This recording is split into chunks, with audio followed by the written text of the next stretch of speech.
Is Arch Manning getting undeserved attention? In air quotes, undeserved attention.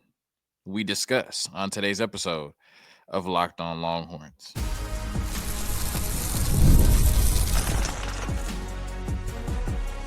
You are Locked On Longhorns, your daily podcast on the Texas Longhorns. Part of the Locked On Podcast Network, your team every day. Locked On Longhorns, the show. Jonathan Davis, your host. Today's episode of Locked On Longhorns brought to you by Gametime. Download the Gametime app, create an account, and use code Locked On College for $20 off your first purchase. On today's episode of Locked On Longhorns, we're talking about Arch Manning and his undeserved attention quote in his ESPN interview. We discussed that in the first segment. I know if you're watching on the screen, it's second. My initial thought was to talk about it second and then talk about Pro Football Focus and how they're viewing some of the Texas Longhorn players in the draft. But then I thought it was Arch Manning. He's talking about undeserved attention. Let me put him first. So that's the first segment. And then in the second and third segment, how Pro Football Focus and maybe some other outlets are viewing the Texas Longhorn players ahead of the draft in April. So all of that and more on today's episode of Locked On Longhorns, part of the Locked On Podcast Network, your team every day. Also, before I get into anything, just a huge shout out to all the fans. I mentioned on Friday's episode that was my 3-year anniversary at Locked On. My first episode was January 31st of 2022. And so Friday's episode was January 31st of 2025. Got a lot of love in the comments I saw. Haven't looked at it since Friday. I saw some people commented on Friday. But everybody that, said happy 3-year and showed love, I really appreciate that. And, cheers to 3 more years. So talking about Arch Manning, I saw that he did this interview like a couple weeks ago now, last week, a couple weeks ago. And I hadn't really talked about it on here, but I kept hearing that or kept seeing that undeserved attention headline. And the more I got to thinking about it, I was like, undeserved. It kind of stuck with me, right? Because I think you can make an argument either way. And that's what I'm about to talk about in this first segment. Like, is Arch Manning getting undeserved attention? I think that there is kind of an argument or a talking point for both, right? You can say that he's getting undeserved attention. You can also say that he has put himself in this position to get a lot of the attention that he's getting. And so therefore it would be deserved. So we're going to discuss that. Before we get into it, I want to actually read kind of what he said and then the temperature of the quote.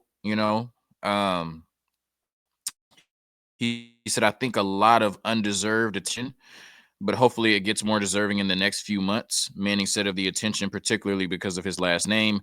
I don't think I've done enough yet to be taking a lot of pictures at restaurants and signing autographs, but maybe that will come eventually. Now, I think that that's true, right? Like him signing autographs and taking pictures and things like that, most of that probably is because of his last name. Now, he is going to be the next starting quarterback at the University of Texas. Maybe, kids and families out there, they would want to do the same thing or get the same, autograph or picture with Quinn Ewers. Now Quinn Ewers did have a hell of a billing coming out of high school, so maybe that's why. I'm not sure if it was Casey Thompson or Hudson Card in that position, if kids would just be lining up, people would be lining up to take pictures with him or get autographs signed, right? So a lot of that probably is because he's a Manning. And we do have to admit, whether we think it's deserved or not, that the media machine is behind Arch Manning, right? Like there is a hype train behind Arch Manning, and there has been for a long time, right? I remember when there was clips of him throwing the football in the 7th grade because he is a Manning, and you always expected him to be in this position. Just like we're starting to see clips. There were clips from the Pro Bowl of Peyton Manning's son throwing the football, right? And eventually when he's in that position, you'll start to hear a lot about him. I think his name is Marshall Manning, right? Because of that last name, because they are from the royal family, what we like to call it, of football, right? The Manning. So he definitely has an extra push behind him that a lot of players don't have, right? And so in that regard, you could say that it's undeserved, right? If it's strictly because of his last name, if it's strictly because of the family that he comes from and not who he is necessarily as a football player. because there's a lot of football players going into next season with more experience, a lot of really good football players that aren't being talked about the way that Arch Manning is. So you could say in that sense that it's undeserved. Also, he's the starting quarterback at the University of Texas. They always say if his name was Joe Smith, I mean, even if his name was Jonathan Davis, right, we still would be talking about him a lot because of the school and the brand that he's represented, right? He is going to be the starting quarterback for the University of Texas. But yes, he does have that extra push, that extra umph, that extra, oh my God, Arch Manning this, Arch Manning that, Arch Manning this, Arch Manning that. Let's find a headline of Arch Manning. I remember as soon as Texas lost to Ohio State, you were getting alerts on your phone from ESPN. The Arch Manning era has begun, right? So that's definitely, you know what I mean? That's definitely a extra, right? That is definitely the media trying to use his name as much as they can to get clicks and ride that hype machine. So in that sense, I would say that it's undeserved, right? But for that hype to continue, for the media machine to be able to continue to push Arch, for him to continue to get this type of attention, there has to be some potential there, right? There has to be a reason to believe that Arch Manning will ultimately live up to this, because that your last name and well, I would say your last name and your potential can only take you so far, right? Like I remember when Michael Jordan's sons were playing basketball and they started to cover Michael Jordan's sons until they just realized they weren't that good. You know what I'm saying? Like they weren't that good. And then eventually it just died off, right? Look at Deion Sanders and his sons. We talk about Shadur all the time. We talk about Shiloh, but not as much because Shiloh's just not as good, right? You can only put so much media attention and hype behind him. If Shiloh was not at Colorado with Deion and Shadur, we probably wouldn't talk about Shiloh at all, because at some point you have to meet expectations. You have to live up to the hype, or you have to give the hope and belief that you'll live up to the hype. And I think Archman has done that, right? First of all, when you look at it, I mean, he's 6'4", 225, right? And so off top, he has the size. You're thinking like, oh, okay, he has the size of an NFL quarterback, right? Or a quarterback that can be really good. He has the size of the Mannings. He's a big dude. You see what he was able to do in high school, breaking records, right? Whether it was with his arm or his legs. I'm pretty sure he's the all-time passing leader at Isidore Newman now, right? I'm not sure if they won a state championship or not, but he was a really, really good player. Of course, there's people that'll say that he was the number one player in his class because his name is Arch Manning, right? I don't know. You know what I'm saying? Like, I don't know. What do you think, he should have been 2 or 3? Regardless, he was one of the best players in the country. He put himself in a position to be graded as the best player in his class because he was really, really, really good in high school while possessing traits that look like they translate to the National Football League level. So that's one. Then when he's gotten in and played at the University of Texas, he has looked phenomenal, right? He has looked like somebody who could be one of the best quarterbacks in college, a legitimate Heisman contender, somebody that could lead Texas to a national championship, and somebody that could potentially be the number one overall pick in the NFL draft when he decides to declare. So you can say that some of the attention is undeserved, but he has put himself in a position to get this attention because he is a really good football player. When you look at what he was able to do last year, right? Against Colorado State, he came in, he was 5 for 6 for 95 yards and a touchdown passing. Then Quinn Ewers gets hurt against UTSA. All he does is come in and go 9 for 12 for 223 yards and 4 touchdowns. The next game against Louisiana Monroe, his first start, 15 of 29, 258 yards, 2 touchdowns, and 2 interceptions. So, a blowout performance, but you would expect that from somebody who's really getting their first action in their first start. Then he bounces back, right, against Mississippi State, his first chance to really play against Power 5 competition outside of playing against Texas Tech the year before. And he goes 26 of 31 for 325 yards and 2 touchdowns. I've said this before, overall grade 88, 81 passing grade, 81 rushing grade, and an average depth of target of 11.1. In his short stint last year, right, while completing 68% of his passes, Arch Manning put up elite numbers. So, yeah, there's plenty of reason for him to get attention, and there's plenty of reason for him to get hyped, because if you're projecting that over the course of a full season, like I said, you're looking at him as a legitimate Heisman contender. But then you look at what he was able to do in the rushing game last year, 21 carries for 146 yards and 4 touchdowns, averaging 7 yards a carry, right? With his longest carry being 67 yards. He had a 67-yard run, a 26-yard run, and a 21-yard run last year. So your backup quarterback had 3 runs last year of 20 plus yards. That is what Arch Manning brings to the table. So yes, maybe early on, a lot of it was just last name, attention, media hype. He could be the next potential big thing. But with him being the starting quarterback at the University of Texas and what he's put on display in his short tenure at the University of Texas, being able to run the ball and pass the ball, and what he did in high school to get himself in this position in the first place. And that's not just what he's done on the field, but all the training, all the weightlifting, all the workouts that go into it behind the scenes. I don't think it's undeserved at all. I think that Arch Manning deserves all the attention that he's gotten because he's put himself in a position to not only get this attention, but for it to maintain, right? He has given us something to believe in. And I believe that he'll continue to get it because he'll continue to be one of the best quarterbacks in football in college and then in the National Football League when he makes that transition. Quick word from our sponsors, and then we get into how Pro Football Focus and some of the other outlets are viewing Texas Longhorn players ahead of the draft. All right, today's episode of Locked On Longhorns is brought to you by Gametime. Looking for tickets for your next big event, whether it's a concert, a comedy show, or a sports game? Finding the right ticket at the right price can be a headache, but with Gametime Picks, it's never been easier. Let me tell you how it works. With Gametime Picks, the app does all the hard work for you. It creates the best deals, so you don't have to waste time searching through endless ticket listings. I've been using Gametime Picks for a while now, and here's why I love it. The created deals make it super simple to find great tickets at a great price. No more sifting through thousands of options. I recently grabbed a super deal for a prime seat, and I couldn't believe the value. It was a steal, and the seat view feature is a game changer. Before I even hit buy, I can see exactly what my seat will look like in the venue. It's so reassuring. And the best part, you're covered with Game Time's lowest price guarantee. If you find a better deal somewhere else, they'll refund 110% of the difference. Plus, your tickets are guaranteed to be delivered on time with easy cancellation options if something comes up. Ready to make your next event even better? Download the Game Time app, create an account, and use code LOCKEDONCollege for $20 off your first purchase. Terms apply. Again, that's code LOCKEDONCollege for $20 off. Download Game Time today. Last minute tickets, lowest price, guarantee.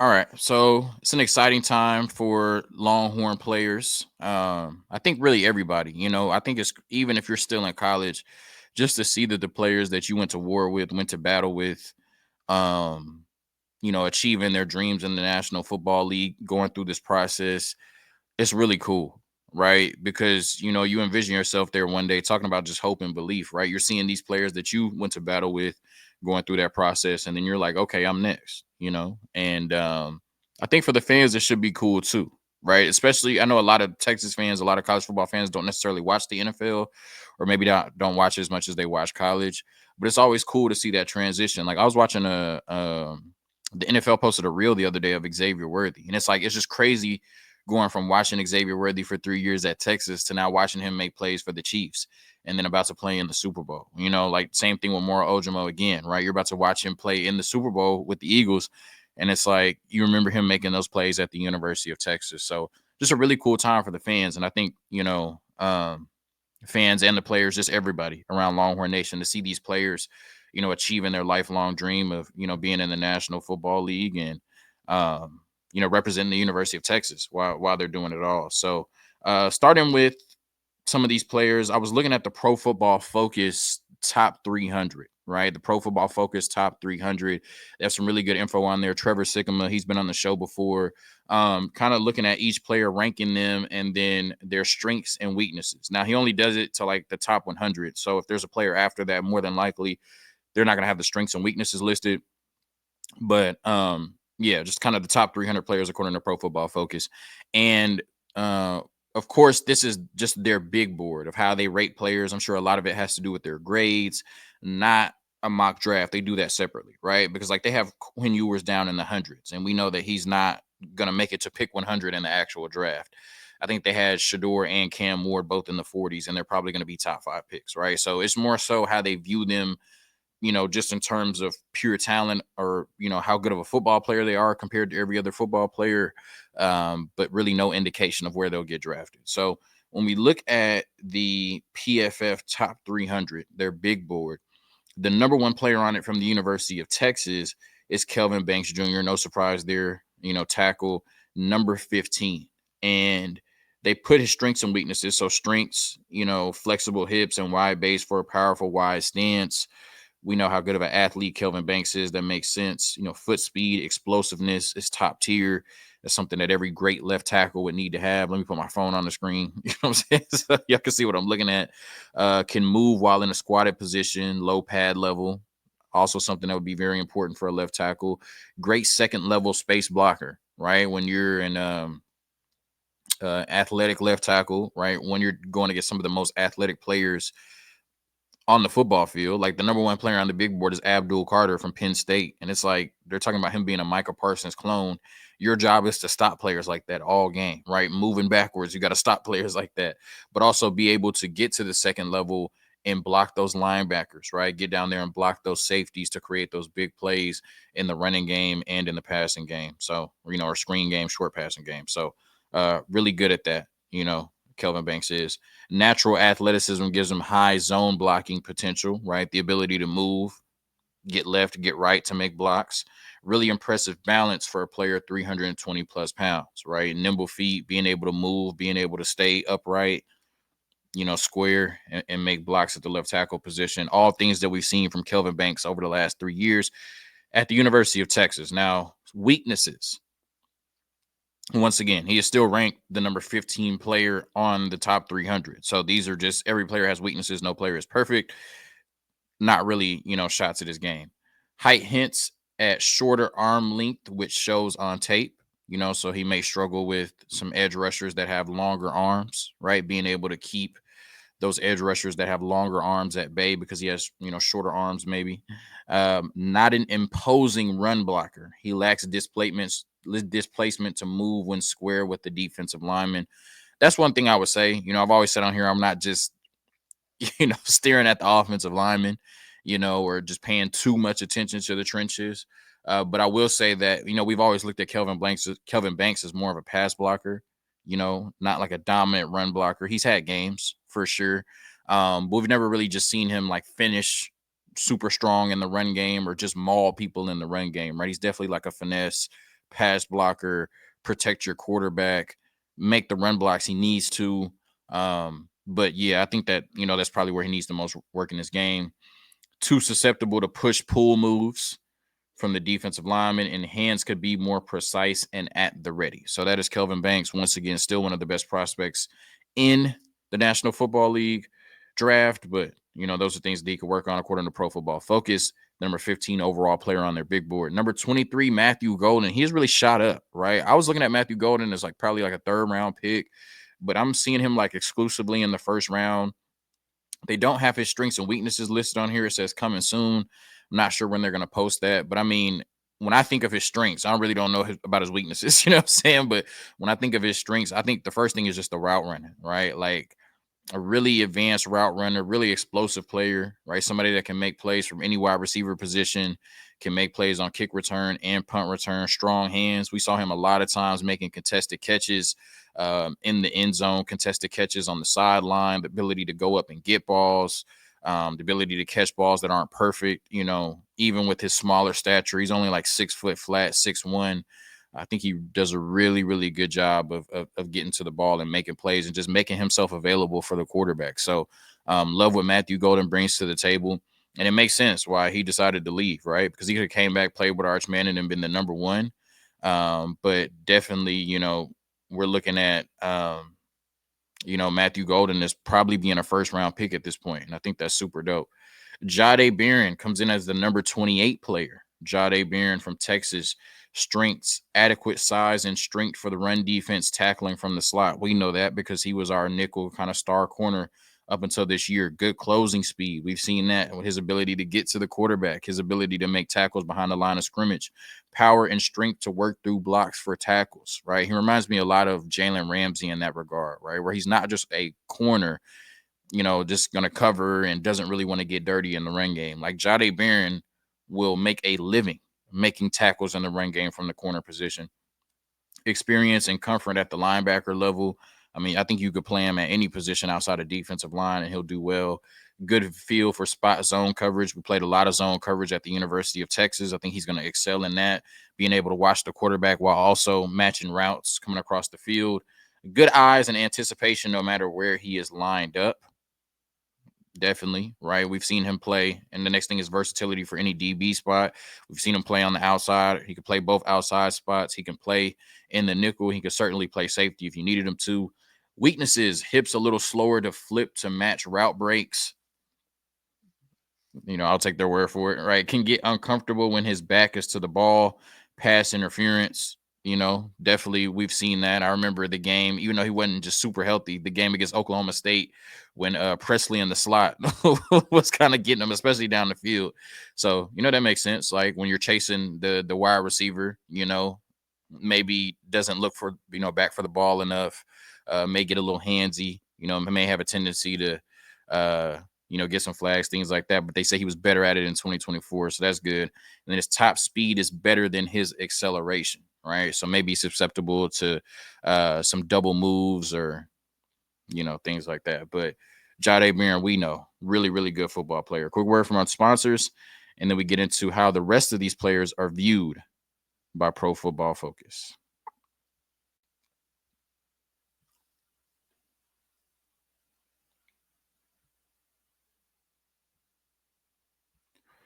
All right, so they have Gunnar Helm as their number 47 overall player, which I thought was surprising. I'm not sure if Gunnar Helm will be a top 47 pick. That essentially means he would be middle second round. I'm not sure if Gunnar Helm will go middle second round, but if Pro Football Focus has him at 47, I think that's really good, right? And I think that he's going to be a solid player in the National Football League. So I love to see him, getting this type of praise from Pro Football Focus.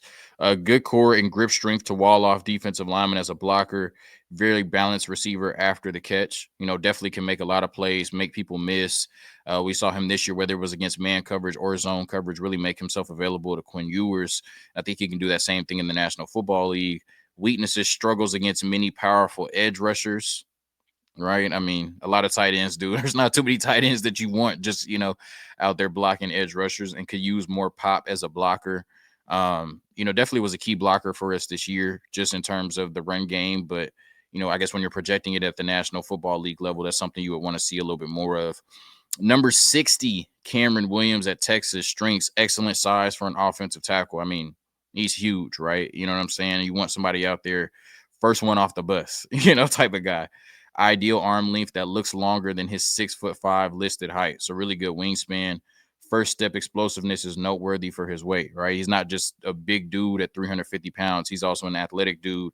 Strong grip once he locks on. You would expect somebody that big that when they get a hold of you, it's going to be hard to get away from him. Good eyes and feel for where danger is coming from. Has that awareness and that IQ on the offensive line, and has a finisher's mentality. Definitely in the run game.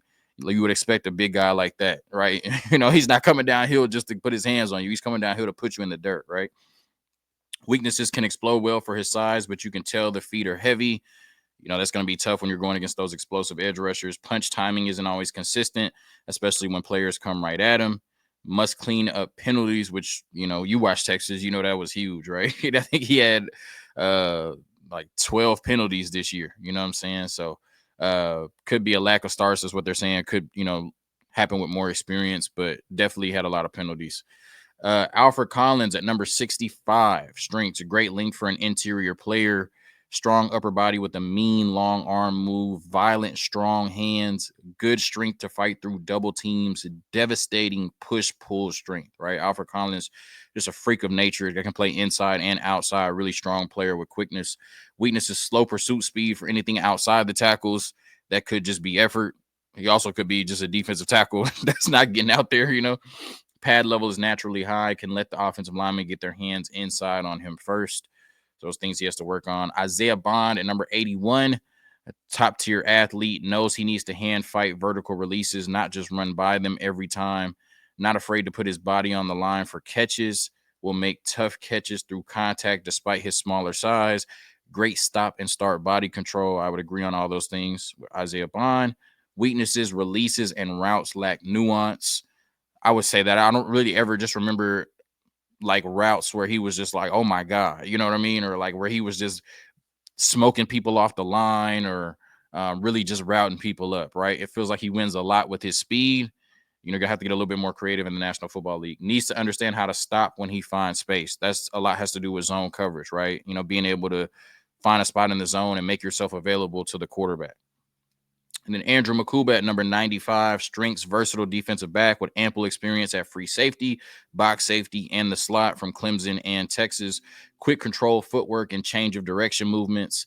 Toughness will not be questioned after playing through multiple injuries. Can make some high impact plays when you let him read the quarterback's eyes. That's in zone coverage. Athleticism is all around, but average for an NFL DB. We'll see how much that affects him. Conservative angle spacing, doesn't get beat deep, but lacks plays on the ball. Did have 3-4 interceptions this year for Texas. Lighter weight makes him easier to block up. All right. I mean, I think that's any safety. It could take a few too many extra steps in one direction when floating in the zone, but nonetheless, a top 100 player according to Pro Football Focus, Andrew Makuba. I know what you're thinking. I haven't heard Quinn Ewers yet. They have him at 121, and I think we all can surmise what we think his strengths and weaknesses are. But they have him at 121. They have Jake Majors at 164. They have David Benda at 241. And they don't have Barron Sorrell, Hayden Connor, or Jaden Blue. Now, Jaden Blue, Hayden Connor, you know what I mean? I think he's a good guard. I think he'll make a name for himself in the National Football League. I'm not too crazy on them not having him in their top 300, right? Jaden Blue, I think obviously is a top 300 player. I just think that there's like a question mark of like what's going on with him because he dropped out of the Shrine Bowl. They didn't really get too much of an explanation. They don't know what he's going to do, right? So I haven't seen him on a lot of boards, even on ESPN. Like they didn't have him listed in the top 25 running backs, and I don't think there's 25 running backs better than Jaden Blue. So I think that's just more so concern over whether he's actually going to stay in the draft process or what's going to happen. I'm not sure with that. I don't see how Barron Sorrell is not a top 300 player, according to Pro Football Focus. I do not get that at all. Like I do not see how Barron Sorrell is not a top 300 player, according to Pro Football Focus. Like, let's see how they graded him this year. Let's look at this before we get out of here. Barron Sorrell.